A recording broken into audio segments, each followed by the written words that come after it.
One to watch out for is norovirus. The county's Dr. Eric McDonald says there are usually more cases during the winter, Can be a little bit more common in this time of the year. but we're overdue for a new strain to circulate, so this season may see more severe outbreaks of the stomach virus. Can cause a gastrointestinal illness and other bacterial causes of gastroenteritis.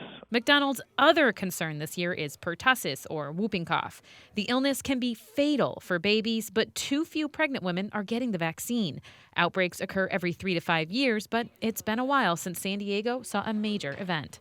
Taryn Mento, KPBS News.